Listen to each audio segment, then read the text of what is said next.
ক্ষুধায় কাঁদছে পুরো গ্রাম।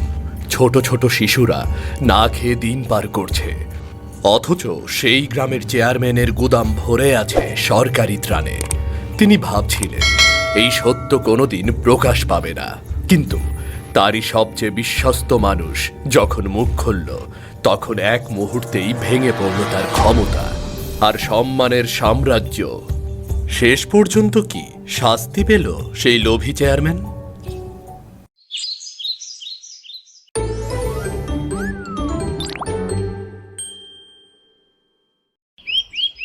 ফুলনগর নামে খুব সুন্দর একটা গ্রাম ছিল।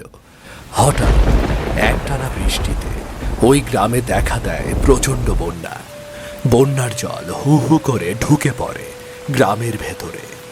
নদী নালা, মাঠঘাট সব জায়গা যেন ফুলে ফেপে ওঠে।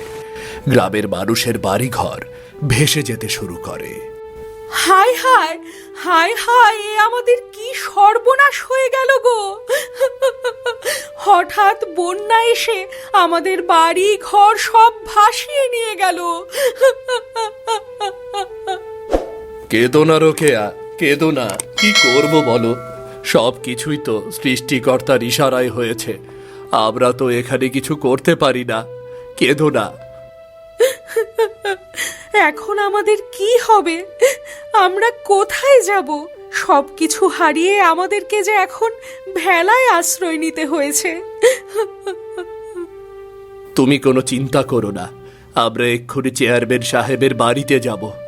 আমাদের কষ্টের কথা বললে নিশ্চয়ই একটা না একটা ব্যবস্থা করবেনই উনি। হ্যাঁ হ্যাঁ, সেটাই ভালো হবে। এমনিতেই বন্যার জল যেন আরো বেড়েই যাচ্ছে, তার উপর বৃষ্টি নামতে শুরু করেছে। অন্তত একটু মাথা গোজার ঠাঁই না পেলে যে বৃষ্টিতে ভিজেই মরতে হবে। চলো আমরা এক্ষুনি ভেলা ঘুরিয়ে চেয়ারম্যান সাহেবের বাড়িতে যাই। এই বলে তাড়াতাড়ি রহিম ভেলা ঠেলে চেয়ারম্যান সাহেবের বাড়ির দিকে চলে যায়। এদিকে গ্রামের সবাই একটা জমি থেকে কোমর অবধি জলে নেমে নৌকায় ফসল তুলছে। হে সৃষ্টিকর্তা, এ তোমার কেমন বিচার? হ্যাঁ, সারা বছর এত পরিশ্রম করে এতগুলো টাকা ধার করে জমিতে ফসল ফলালাম, আর আজ হঠাৎ বন্যা এসে সব ফসল নষ্ট করে দিল। জানি না এই জলের ভিতর থেকে ফসলগুলো তুলে ভালো রাখতে পারবো কিনা। ফসল নষ্ট হয়ে গেলে যে সারাটা বছর আমাদের অভাব অনটনে থাকতে হবে। গ্রামের চেয়ারম্যান সাহেব ছিল ভীষণ স্বার্থপর আর লোভী স্বভাবের মানুষ। গ্রামের মানুষের দুঃখ কষ্টে তার কোনো ভ্রুক্ষেপ নেই। প্রচণ্ড বন্যায় চারদিক তলিয়ে গেছে, আর চেয়ারম্যান সাহেব তার দোতলা বাড়িতে বসে এই দৃশ্য দেখছেন। কই রে রামু, কোথায় গেলি রে? তাড়াতাড়ি একটিবার এদিকে আয় তো। হ্যাঁ বলুন চেয়ারম্যান সাহেব। তাকিয়ে দেখ, পরিবেশটা কত সুন্দর হয়ে গেছে। সেই সকাল থেকে বৃষ্টি হয়ে যাচ্ছে, কোনো গরম নেই। পরিবেশ একেবারে ঠান্ডা ঠান্ডা একটা ভাবে চলে এসেছে। হ্যাঁ চেয়ারম্যান সাহেব, তা যা বলেছেন, কিন্তু প্রচণ্ড বৃষ্টিতে গ্রামে বন্যা শুরু হয়েছে তো শুনলাম অনেক মানুষের ঘর নাকি ভেসে গেছে। আরে ধুর, ওইসব গরিব মানুষদের ঘর ভেসে গেছে নাকি পুড়ে গেছে ওসব জেনে আমি কি করব? না মানে চেয়ারম্যান সাহেব, ওরা তো আমাদের গ্রামেরই, তাই। হয়েছে, তোকে আর এত মানব দরদি সাজতে হবে না।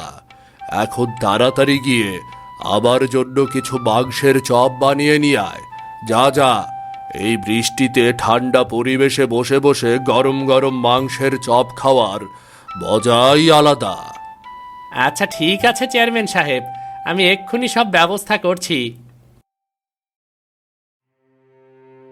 ঠিক এই সময়ে ভেলা ঠেলে চেয়ারম্যান সাহেবের বাড়ির ঠিক নিচে এসে উপস্থিত হয় রহিম আর রোকেয়া। চেয়ারম্যান সাহেব বাড়িতে আছেন? চেয়ারম্যান সাহেব, দয়া করে একটিবার বাইরে আসুন, আমরা বড় বিপদে পড়ে এসেছি। চেয়ারম্যান সাহেব, আমাদের ওপর একটু দয়া করুন, তা না হলে যে আমাদেরকে এই বন্যার জলে ডুবে মরতে হবে। চেয়ারম্যান সাহেব। ও, তোমাদের কি হয়েছে বলো তো? সময় নেই অসময় নেই, অমনি আমার বাড়িতে এসে ডাকাডাকি শুরু করেছিস। সাহেব, বড় বিপদে পড়ে আপনার কাছে এসেছি। বন্যায় আমাদের বাড়ি ঘর সব কিছু ভেসে গেছে। বন্যায় ভাসিয়ে নিয়ে গেছে, তাতে আমি কি করতে পারি? আমি তো আর বন্যাকে ভাসিয়ে নিয়ে যেতে বলিনি, নাকি? এমন করে বলবেন না চেয়ারম্যান সাহেব, আপনি তো আমাদের গ্রামের চেয়ারম্যান। আপনি আমাদের দুঃখ কষ্ট না দেখলে আর কে দেখবে বলুন? হ্যাঁ, হয়েছে হয়েছে, তোরা এখন বাড়িতে ফিরে যা, আমি দেখি কি করতে পারি। সাহেব, অন্তত একটা মাথা গোজার ঠাঁই করে দিতে পারলে আমার খুব উপকার হবে। না হলে বউকে নিয়ে বড় বিপদে পড়ে যাব, সবই তো বুঝতে পারছেন। বললাম তো আমি তোদের বিষয়টা দেখছি।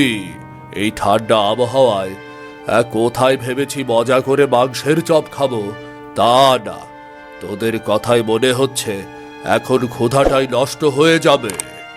চেয়ারম্যান সাহেবের কথা শুনে রহিম আর রোকেয়া আবার ভেলা ঠেলে চলে যায়। এদিকে মোহন জমি থেকে কিছু ফসল কেটে নৌকায় ভর্তি করে বাড়িতে ফিরে দেখে তার স্ত্রী মনিকা আর মেয়ে মিনু ঘরের চালে উঠে বসে আছে। ওগো, আমাদের ঘরের ভেতরেও জল ঢুকে পড়েছে। আমরা কোনো মতে নিজেদের প্রাণ বাঁচিয়ে এই চালের উপর উঠে বসে আছি। সময়ের সাথে সাথে বন্যার জল আরো বেড়ে যাচ্ছে। জমির সব ফসল নষ্ট হয়ে গেল। কিছু কাটতে শুরু করেছিলাম, কিন্তু হঠাৎ জল বেড়ে যাওয়ায় আর পারলাম না। জানি না আমাদের কপালে আর কি কি দুঃখ লেখা আছে। আমি বলি কি, গ্রামের সবাই মিলে একবার চেয়ারম্যান সাহেবের কাছে গেলে হয় না? চেয়ারম্যান সাহেবের কাছে গিয়ে কোনো লাভ হবে না ভাই মোহন। কেন গো রহিম ভাই, হঠাৎ এই কথা বলছো কেন? আমি এইমাত্র চেয়ারম্যান সাহেবের বাড়ি থেকে আসলাম। আমরা দুজনে ছোট একটা মাথা গোজার ঠাঁই চেয়েছিলাম ওনার কাছে, কিন্তু উনি তো আমাদের কোনো কথাই গুরুত্বই দিলেন না। কিন্তু উনি আমাদের সাথে এমনটা কিভাবে করতে পারেন? আমাদের ভালো মন্দ দেখার দায়িত্ব তো ওনারই। সে কথা তো আর উনি নিজে বুঝতে পারেন না। আমরা বন্যার জলে ডুবে মরছি, আর উনি এই ঠান্ডা আবহাওয়ায় মাংসের চপ খাচ্ছেন। আমি বলি কি, চলো না আমরা গ্রামের সবাইকে নিয়ে চেয়ারম্যান সাহেবের বাড়িতে যাই। সবাই গিয়ে চেপে ধরলে হয়তো কিছু একটা করা যেতে পারে। তুমি যখন এত করে যেতে চাইছো, তাহলে যে দেখতে পারো, তবে তাতে কাজের কাজ হবে বলে কিছুই মনে হয় না আমার। এভাবে বসে থাকার চেয়ে অন্তত একবার সবাইকে নিয়ে চেষ্টা করে দেখা উচিত।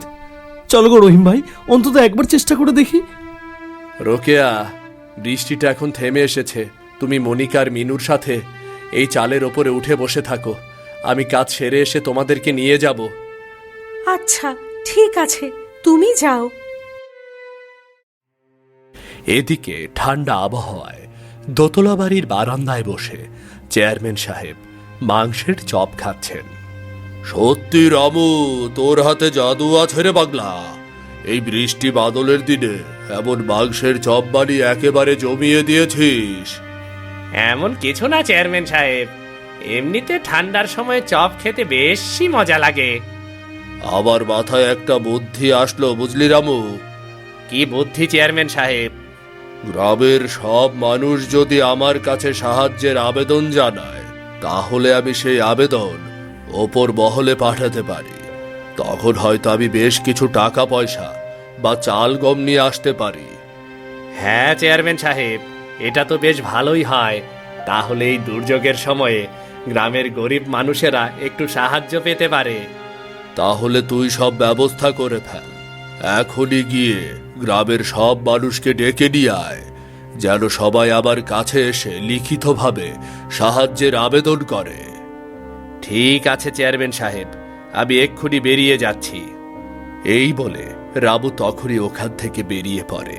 রামু চলে যেতেই চেয়ারম্যান সাহেবের মুখে বাঁকা হাসি দেখা যায়। রামু, তুই আমার সাথে থেকেও বুদ্ধিতে বড় কাঁচা রয়ে গেলি রে। বিকেলের ভেতরেই চেয়ারম্যানের বাড়িতে দলে দলে লোক এসে সাহায্যের লিখিত আবেদন করে যায়। বুঝলে ভাই, এতদিন পরে চেয়ারম্যান সাহেব আমাদের দুঃখ কষ্টটা বুঝতে পারলেন। হ্যাঁ গো ভাই, তাই তো মনে হচ্ছে। তা না হলে এমন করে সবাইকে লিখিত আবেদন জানাতে ডেকে পাঠায়? এবার ভালোই ভালোই উপর মহল থেকে কিছু একটা সাহায্য পেলেই হলো ব্যাস। কই হে, গ্রামে যারা যারা বাকি আছে তোমরা সবাইকে গিয়ে পাঠিয়ে দাও, বুঝলে? যত বেশি আবেদন করবে ততই বেশি সাহায্য পাবে। ওপর মহল থেকে সাহায্য আনতে হবে, বুঝতেই তো পারছো ব্যাপারটা। আপনি একদম চিন্তা করবেন না চেয়ারম্যান সাহেব, আমি এক্ষুনি গিয়ে গ্রামের বাকি সবাইকে পাঠিয়ে দিচ্ছি। হ্যাঁ চেয়ারম্যান সাহেব, গ্রামের একটা লোকও আবেদন করতে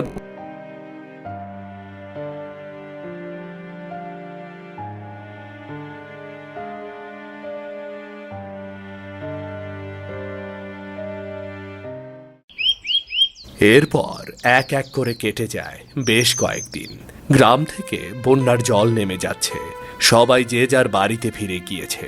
যাদের ঘর ভেঙে গিয়েছিল তারা কোনো মতে ছোট ঘর দাঁড় করিয়ে সেখানে থাকতে শুরু করেছে। আজ 2 দিন ধরে আমরা না খেয়ে আছি, হাতে কোনো টাকা পয়সাও নেই। জমিতে কোথাও কোনো শাক সবজি লতা পাতা কিচ্ছু নেই। বন্যায় সব নষ্ট হয়ে গেছে। এরকম করে আমরা কিভাবে বেঁচে থাকবো বলো? ওপর মহল থেকে সাহায্য আনার জন্য চেয়ারম্যান সাহেব আমাদের লিখিত আবেদন নিল, সেটাও তো অনেক দিন হয়ে গেল। তাহলে এখনো উপর মহল থেকে কোনো সাহায্য আসছে না কেন? কিছুই তো বুঝতে পারছি না। গ্রামে এত বড় এক দুর্যোগ ঘটে গেছে, সাহায্য পেতে এতটা দেরি হওয়ার তো কথা নয়। তুমি চেয়ারম্যান সাহেবের বাড়িতে গিয়ে আরেকবার একটু খোঁজ নিয়ে দেখো না। আচ্ছা ঠিক আছে, একটু পরে গিয়ে আমি দেখব। সেদিন ওপর মহল থেকে গ্রামবাসীর জন্য সাহায্য পেয়ে একটা গুদাম ঘর পুরোপুরি ভরে ফেললেন চেয়ারম্যান সাহেব। গ্রামের বোকা মানুষগুলোকে কাজে লাগিয়ে এবার যা একটা দাও মারলাম না। একসাথে এতগুলো মানুষের লিখিত আবেদন দেখে ওপর মহল সহানুভূতি দেখিয়েছে, তাই তো এতটাই সাহায্য করেছে যে আবার গুদাম ঘরটা একেবারে ভরে উঠেছে রে। চেয়ারম্যান সাহেব, আপনি কিছু যদি না মনে করেন তাহলে আমি একটা কথা বলবো আর কি। হ্যাঁ রাবু, বলো কি বলবে? চেয়ারম্যান সাহেব, ওপর মহল থেকে তো সাহায্য এসেছে অনেক দিন হয়ে গেল, কিন্তু এগুলো গ্রামের প্রতিটা ঘরে ঘরে কবে পাঠানোর ব্যবস্থা করবেন? হঠাৎ করে আজকে এই কথা বলছিস কেন রে রাবু? চেয়ারম্যান সাহেব, বন্যার জল নেমে যাওয়ার পর থেকে গ্রামের প্রতিটা ঘরে ঘরে আরো বেশি দুর্ভোগ দেখা দিয়েছে। কারো কাছে দুবেলা দুমুঠো খাওয়ার মতো খাবার নেই। ক্ষুধায় সবাই ছটফট করছে। তাই এখনই সবাইকেই সাহায্য পাঠিয়ে দেওয়া উচিত, তা না হলে একে একে সবাই মৃত্যুর কোলে ঢলে পড়বে। তাহলে তুইও একটা কথা শুনে রাখ রাবু, গ্রামবাসীদের দিয়ে আমি লিখিত আবেদন করিয়েছি। সাহায্যগুলো তাদেরকে দেওয়ার জন্য নয় রে, বরং আমার কাছে রেখে দেওয়ার জন্য। আগামীতে যখন অন্য কোনো গ্রামে এমন বন্যা দেখা দেবে, তখন এই জিনিসগুলো তাদের কাছে বিক্রি করলে কত দাম পাওয়া যাবে সে সম্পর্কে তোর কোনো ধারণা আছে নাকি রে? সে কি চেয়ারম্যান সাহেব, আপনি গ্রামবাসীদের সাহায্য করার নাম করে এগুলো বিক্রি করবেন? দেখ রাবু, যখন এসব আনতে পেরেছি তখন যা খুশি তাই আমিই করব। তুই শুধু তোর মুখটা বন্ধ রাখবি। তোর টাকা পয়সা যা দরকার আমি দেব। আপনি তো আমাকেও কিছু করতে দেন না চেয়ারম্যান সাহেব। সেই গত বছর বলেছিলাম আমার বাড়িটা পাকা করব, আপনি এখনো তা করে দিলেন না। আচ্ছা ঠিক আছে, এবার এই ঝামেলাটা যদি ঠিকঠাক ভাবে মিটে যায়, আমি নিজে দাঁড়িয়ে থেকে তোকে একটা 2 তলা বাড়ি করে দেব রে। আচ্ছা ঠিক আছে চেয়ারম্যান সাহেব, আমি কাউকে এই সাহায্যের বিষয়ে কিচ্ছুটি বলবো না। বিকেলবেলা মোহনকে নিয়ে রহিম চেয়ারম্যান সাহেবের বাড়িতে আসে, কিন্তু অনেক ডাকাডাকি করার পরেও চেয়ারম্যান সাহেব বাড়ি থেকে বের হন না। কিছুক্ষণ পরে শুধু রামু ভেতর থেকে বেরিয়ে আসে। আচ্ছা তোদের কি হয়েছে বলতো?